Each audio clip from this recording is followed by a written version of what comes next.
Good morning. It's Friday, July 7th, 6 a.m. Central Time. Looking at the precious metals overnight, they're slightly higher. You got gold up $7 at $19.22, silver up $3 at $22.92, copper up $2 at $3.76, platinum up $3 at $9.12. Palladium down 9 at $12.34. So if you caught the video yesterday, I said it was going to be volatile. And we had ADP come out, 497,000 jobs. They were expecting 225. So we haven't seen crazy numbers like that since COVID. And you also had the 1-2 punch where ISM services came out, 53.9 versus 51 expected, showing an acceleration in the economy. So that sent Treasury yields much higher and the probability of a July rate hike up to 93.6%.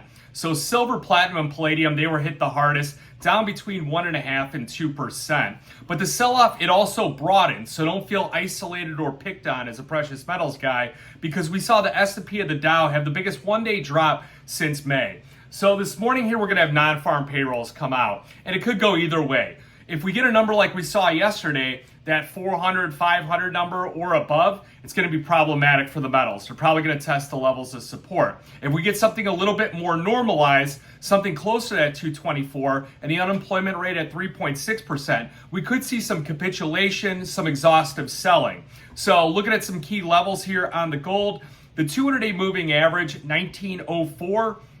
The breakout point is 1943. We got to get above that. Silver, the 200-day moving average, 2306. We're kind of trading on either side of that. Copper, it's making a series of lower highs. So I really like copper because I think that it has about 5 different variables that can cause it to go higher. And if you look at precious metals, there's only about 2 of them. Well, there's copper and there's also gold. Those are the only 2 that are up year to date. So copper, you got like Chinese stimulus that could happen. You got EV vehicle sales. They just reported vehicle sales and they were some blowout numbers here. They also accelerated year over year. You got this green energy revolution. So there's a lot of different things that could start to push copper higher. And then also you look at gold, it's forward looking to the Fed pivot. It's also looking for a contraction in GDP or a series of misses in these types of economic numbers where that's going to be the one that front runs it, and then your silver is going to catch up. Your platinum is starting to move higher.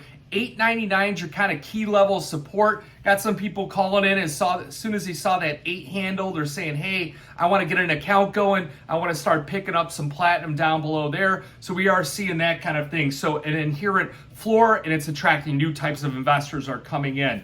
So, you look at these markets today, I think you wait until that number comes out. Don't try and be a hero. Look for that capitulation, that smash down and that rally up.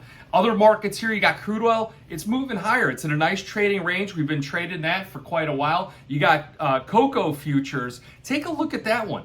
It's up about 27% on the year. It's a sleeper. It's starting to break. It's starting to come down, just like that sugar market did. Your grains are slightly weaker overnight. Dollar under just a little bit of pressure here. So we'll keep an eye on all these things. Stay nimble. Have a great weekend. I'll do a video update tomorrow, so we'll recap what happened with the non-farm payroll, what to look for going on in the next week. You got any questions, give me a call, 312-858-7303. Remember, futures option trading involves risk of loss. May not be suitable to all investors. Good luck, good trading.